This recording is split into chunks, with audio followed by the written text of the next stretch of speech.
Setelah melakukan pemeriksaan di dokter Opshin, Edith dan Lexa berniat akan ke supermarket membeli keperluan ibu hamil. Sedangkan Jovanka menawarkan diri menjemput Leon. "Kamu kenapa sayang?" tanya Edith dengan kedua tangannya sibuk mengemudi. Dia sempat menangkap raut wajah sang istri yang nampak melamun. "Aku kasihan sama Mami," jawab Lexa, tidak semangat. Dia bersandar di jok mobil dengan malas. "Kan itu maunya Daddy. Dia minta kamu jangan dulu gampang maafin Mami, karena baru kali ini Mami mau meminta maaf. Selama ini Mami selalu menjadi sosok yang maha benar di keluarga kami dan sulit mendengar perkataan Daddy. Jadi menurutnya ini sebuah pelajaran jika meminta maaf bukan hal yang mudah," ungkap Edith. Daddy Darren saat di rumah sakit sempat berbicara dengan pada Lexa mengenai rencananya yang jangan dulu mudah memaafkan Mami Jo. Awalnya Lexa menolak, tetapi mertuanya itu tetap memintanya turut bersengkongkol. "Tapi ini udah 1 minggu lebih, Mas. Ya udah, besok saat makan malam bersama perayaan baby twins, kamu maafin Mami aja ya," saran dari suaminya membuat Lexa mengangguk dengan bibir kembali tersenyum. Sontak tangan kiri Eldrid begitu gemas mengacak-acak puncak kepala sang istri. Saat sedang seperti itu, mobil yang Eldrid kendarai berhenti mendadak, membuat ban mobil berdecit keras dan atensi orang sekitar bahu jalan menoleh. "Ada apa, Mas?" tanya Lexa panik. "Entah," jawab Edith melepas sabuk pengaman, kemudian keluar dari mobil menghampiri seorang wanita yang berjongkok menutup kedua telinganya dengan wajah tertunduk.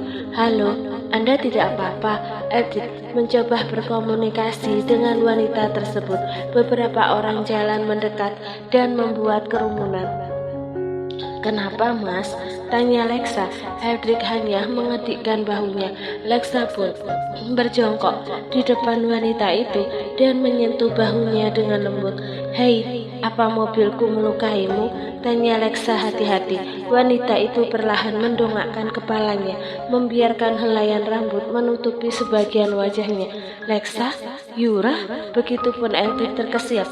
Ternyata wanita itu adalah Yura, membuat Edric malas lalu berdiri kembali. "Apa kamu baik-baik saja? Apa mobil Edric melukaimu?"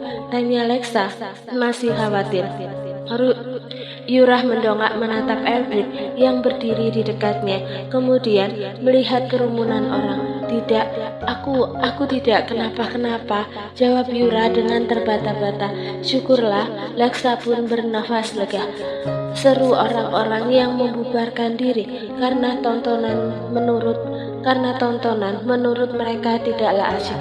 Yura berdiri dibantu oleh Lexa. Tadi Yura sedang melamun hingga tidak sadar jika kakinya sudah melangkah keluar dari trotoar. Untung saja mobil yang Edith kendarai bisa mengerem dengan pakem. "Kamu mau ke sana? Kamu mau kemana?" tanya Lexa saat Yura hendak berbalik pergi. Yura merasa bingung menjawab.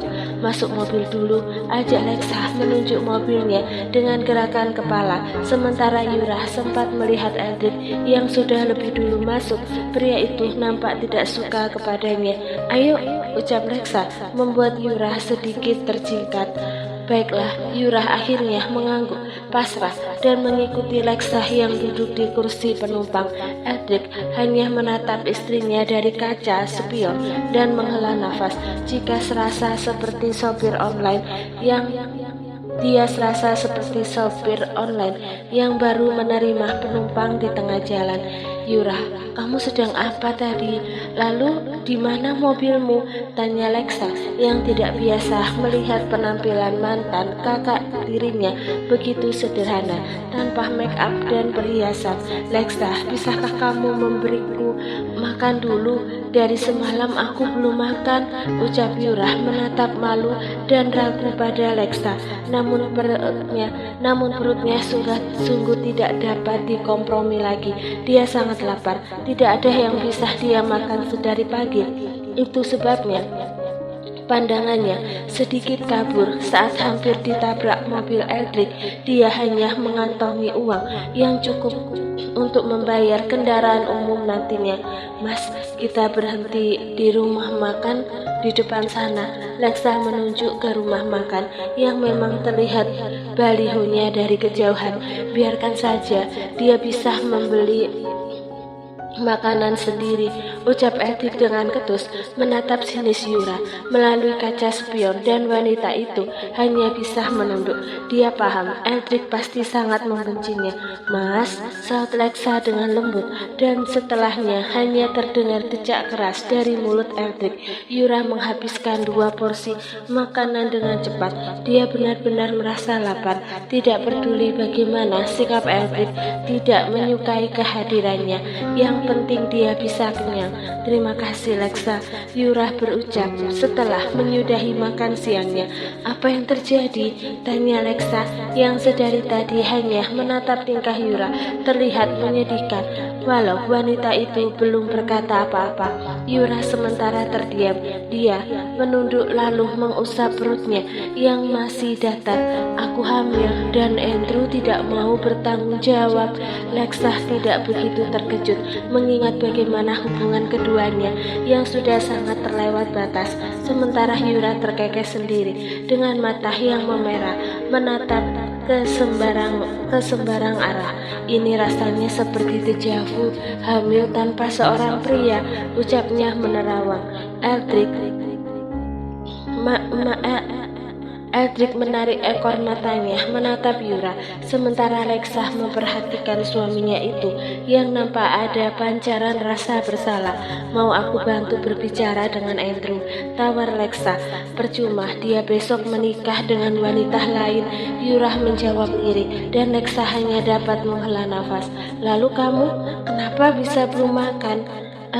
Dan di mana mobilmu? Yura kembali meluruskan pandangannya pada Lexa yang duduk di hadapannya. Lexa, setidaknya hari ini aku bisa bertemu denganmu. Aku minta maaf karena sudah menjadi tokoh antagonis dalam kehidupanmu, dan kini aku sudah mendapat balasannya, ucap Yura dengan penuh penyesalan. Rumahmu, perusahaanmu sudah disita oleh bank karena hutang-hutangku yang terus menumpuk. Perhiasan dan mobil yang aku beli dari hasil kerja kerasku sudah aku jual untuk memenuhi kebutuhanku, sementara karirku hancur karena berita kehamilanku yang tanpa ayah dengan cepat meluas. Ini benar-benar karma terburuk dan aku rasa pantas karena aku sudah banyak melakukan kesalahan dengan banyak orang termasuk kamu, ungkap Yura panjang lebar. Lalu setelah ini kamu akan kemana? Tanya Lexa yang masih bergeming di posisinya. Dia merasa iba dengan akhir cerita seorang Yura Kalista Buana yang menyedihkan. Aku akan kembali menemui nenek aku di kampung. Kemarin papa menghubungiku, ternyata dia selama ini menjadi petani di sawah milik nenek. Lexa menangkap senyuman samar Yura saat dia bercerita mengenai ayahnya. Memang selama ini Yura sangat dekat dengan papa Rafael, hanya pria parubaya itu yang Yura miliki selama ini. Datanglah dulu besok ke rumahku. Aku akan mengadakan jamuan makan malam untuk keluarga besar. Tidak Lexa, aku malu bertemu mereka. Bertemu Edric saja sudah menyeramkan seperti ini. Yura melirik pada Edric yang duduk di samping Lexa. Pria itu sedari tadi tidak mengucapkan sepatah kata pun atau seusah senyum pun tidak. Dia hanya memainkan ponselnya dan sesekali menyesap kopi tanpa menghiraukan obrolan dua wanita di dekatnya. Apa kamu tidak ingin bertemu Deon? Deon, Edric menyentuh tangan Lexa di atas meja, membuat istrinya menoleh. Dia melihat Edric menggelengkan kepalanya samar, sementara Lexa menjawabnya dengan senyuman dan mengusap punggung tangan suaminya sebagai tanda semua akan baik-baik saja. Jadi begini Yura, dulu aku berhasil menyelamatkan bayi yang kamu buang ke sungai dengan izin pihak kepolisian. Akhirnya aku dapat mengadopsi bayi itu. Maksud kamu? Yura begitu terkesiap mendengar ucapan Lexa. Anakmu masih hidup dan dia adalah Deon. Yura mengatupkan mulutnya dengan kedua tangannya, matanya membulat dan memerah. Deon, Yurah memastikan, tapi aku tidak akan pernah memberi hak asuh Deon padamu, ucap Eldrick dengan tegas. Lexa terdiam mentali Yurah yang berusaha menghalau air matanya untuk tidak lagi menetes.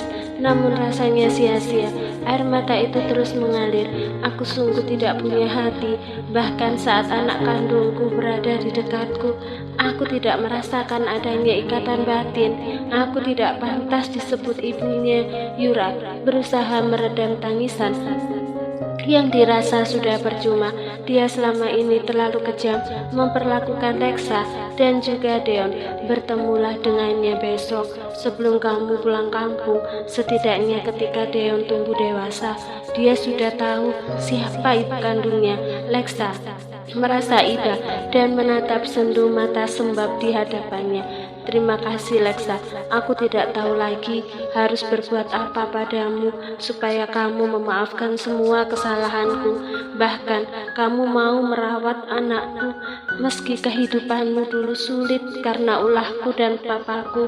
Tentu merawat Deon tidak gratis Yurah, ucap Lexa dan berhasil membuat Yurah tercengang. Yurah mengerutkan dahinya. Apakah Lexa akan meminta uang sejumlah yang telah dia berikan saat merawat Deon? Bayarannya adalah kamu harus merelakan Deon selamanya untukku dan Eldrick. Tapi kamu tidak perlu khawatir, kamu bisa kapan saja berkunjung menemuinya atau mengajak dia jalan-jalan, Lexa. Dan untuk bayi yang kamu kandung, kuharap kamu tidak melakukan kesalahan yang sama.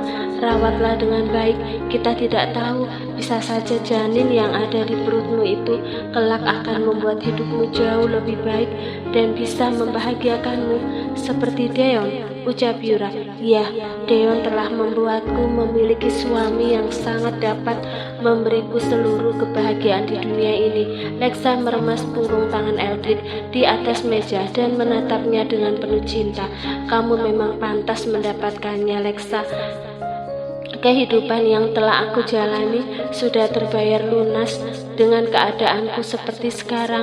Begitupun kamu. Sekali lagi maafkan aku. Juga terima kasih telah merawat Deon dengan sangat baik. Salamkan untuknya. Tapi hari ini aku harus pergi. Jika ada kesempatan aku akan datang untuk memeluk Deon atau sekedar menyapa melalui video call. Yurah beranjak dari kursinya. Semakin lama berada di tempat itu membuatnya semakin merasa bersalah, terlebih mengetahui anaknya masih hidup. Bahkan dia tidak memiliki keberanian untuk bertemu dengan seorang anak yang sudah dia buang. Yurah merasakan betapa memalukan dirinya. Dia memang pantas menerima semuanya, kehilangan harta, tahta, pria, dan kini anak yang paling dia harap mati tertelan arus sungai. Kamu yakin? Lexa turut berdiri mendekat pada Yurah. Iya Lexa, ucap Yurah menahan air matanya untuk tidak jatuh lagi. Namun rasanya sulit menahan karena pelukan Lexa telah meluruhkan air matanya. Yurah tidak ingin semakin terlarut. Dia melepas pelukan dan mengusap pipinya yang sudah basah, kemudian menoleh ke Eldrick yang masih duduk tak bergeming. Eldrick, maafkan aku, ucap Yurah penuh penyesalan. Istriku sudah mengatakan semuanya, jawab Eldrick dengan ekspresi datar. Yurah kembali menatap Lexa. Aku pergi dulu, ujarnya. Perlu kami antar? Tawa Lexa tidak tega. Tidak, terminal sangat dekat. Aku akan naik bis ke kampungku. Yurah memaksakan diri mengulas senyum dan meraih tas cincinnya. Baiklah, sampai jumpa. Itu adalah akhir pertemuan dengan wanita yang selama ini mengutak-atik kehidupan Lexa sedemikian rupa. Namun nyatanya semua sudah diatur oleh Tuhan. Bisa jadi kebahagiaan yang saat ini didapat karena kesedihan yang pernah tertoreh di masa lalu. Jadi jalan satu-satunya untuk tetap dapat menjalani kehidupan adalah percaya jika Tuhan sudah mengatur sadar kesedihan dan kebahagiaan dengan seimbang. Lexa, panggil Mama Adele. Lexa menoleh ke arah pintu masuk rumahnya. Matanya berbinar melihat mamanya sedang mendorong kursi roda sang ayah ke tempatnya berdiri. Mama, Papa, seru Lexa berjalan cepat, lalu memeluk Mama Adele dengan kerinduan teramat sangat. Lexa rindu, ucapnya mempererat pelukannya. Kita sebentar lagi mau punya cucu, Ma, ujar Papa Franz tersenyum lebar, mendongak ke arah istri dan anaknya. Kalian sudah rujuk? Tanya Lexa penuh selidik, memandang Papa dan Mamanya bergantian. Iya, jawab Adele dengan wajah tersibuk, teringat bagaimana Franz datang dan meluruskan permasalahan yang ada. Lexa bahagia. Terima kasih, Ma, Pa, sudah kembali di samping Lexa. Lexa memeluk keduanya secara bergantian. Mama, Papa sudah sampai. Eldrick datang memberi ciuman pada kedua tangan mertuanya. Tidak lupa dia merengkuh pinggang sang istri dan mengecup singkat Lexa tanpa malu. Eldrick, terima kasih telah menjaga Lexa dengan baik. Mama sudah mengira saat kamu datang menyelamatkan Lexa dari acara pernikahan waktu itu. Kamu adalah pria yang dapat kami percaya untuk hidup bersama putri kami sampai akhir hayat, ucap Mama Adele dengan mata berkaca-kaca melihat kehidupan Lexa yang saat ini jauh lebih baik dari sebelum menikah dengan Eldrick. Jangan seperti itu, Ma. Justru aku sudah terlalu banyak menyusahkan Lexa selama ini.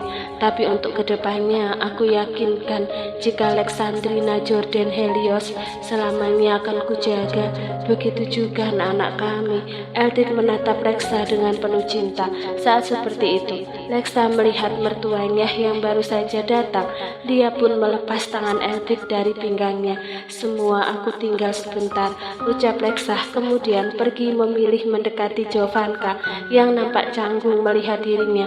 Mam, sapa Lexa sembari Sapa Lexa memberi senyum, kemudian meraih tangan Jovanka dan menciumnya. Lexa, kamu tersenyum untuk Mami.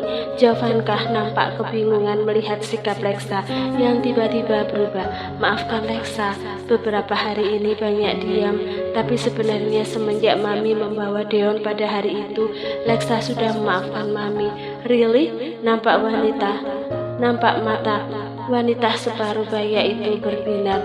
Mami sudah merawat Deon dengan sangat baik. Untuk apa aku membenci Mami? Sayang, Jovanka tidak sanggup lagi. Dia memberi pelukan kasih sayang pada menantu kesayangannya itu.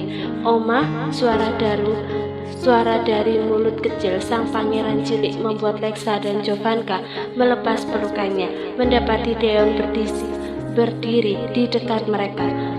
Cucu Oma. Jovanka segera meraih tubuh lucu itu dan menggendongnya. Oma, Deon mau punya adik kembar. Oh ya, Deon berarti nanti punya teman dong, ucap Jovanka yang tidak kalah hebohnya dengan kegembiraan Deon saat mengetahui mamanya sedang mengandung bayi kembar untuknya. Dad, Aurora tidak ikut? Tanya Lexa dengan pandangan mengedar. Dia sedang merenung, tidak ingin diganggu, ucap Daddy Darren yang sedari tadi berdiri di dekat Jovanka menyaksikan bagaimana istri dan menantunya akur. Masih soal Lucio? Tanya Eldrick yang berjalan mendekat. Iya, tadi pagi Lucio dan ayahnya datang.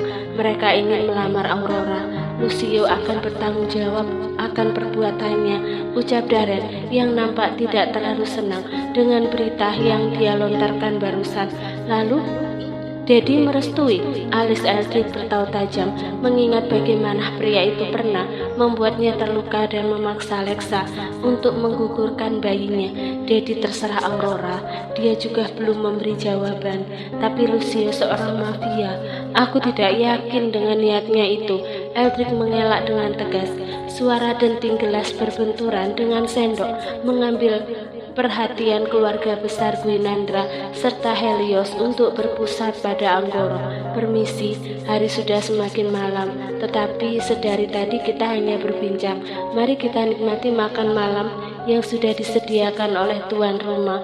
Tetapi aku ingin memberi selamat pada Eldrick yang telah resmi memegang kendali sebagai COHL Sky, dan juga selamat karena kalian akan segera memiliki bayi kembar, ucap Anggoro memberi senyuman bahagia pada cucunya itu. Kemudian pendengarannya beralih pada Julio yang berdiri tidak jauh dari Eldrick. Satu lagi, Julio, aku Aku? Pria itu terkejut menunjuk pada dirinya sendiri. Iya, cepatlah menikah. Jika tidak, kakek yang akan memilihkanmu calon istri terbaik untuk kau nikahi. Julio berdecak sebal. Ternyata hanya itu yang ingin kakek ucapkan di depan keluarganya. Selamat berjuang, bro.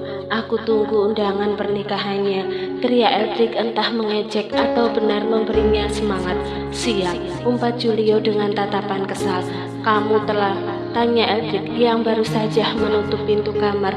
Dia mendapati istrinya duduk bersandar di headboard sembari mengusap kakinya ke atas ke bawah. Iya mas, kakiku pegal, jawab Lexa. Eldrick pun merangkak naik dan duduk di samping istrinya, lalu mengambil alih satu kaki Lexa digeser sedikit ke arahnya. Sini, suamimu yang paling tampan akan memijitmu dengan kekuatan ekstra. Is, dengan lembut sayang, ucap Lexa memberi capitan pada hidung mancung suaminya. Lembut seperti ini. Eldrick dengan tangan nakalnya memberi usapan lembut dari ujung kaki menuju ke atas. Mas, Lexa menggigit bibir bawahnya, merasakan tangan nakal itu. Mulai, aku ingin tengok bayi twins, dia juga pasti kangen sama Johnny, ucap Eldrick dengan tatapan nakal. Tidak lupa kerlingan matanya yang membuat Lexa terkekeh. Memangnya boleh, kata dokter, boleh asal pelan-pelan. Eldrick mengucap begitu lembut, selembut sentuhannya yang terus. Jangan bagian situ mas, geli.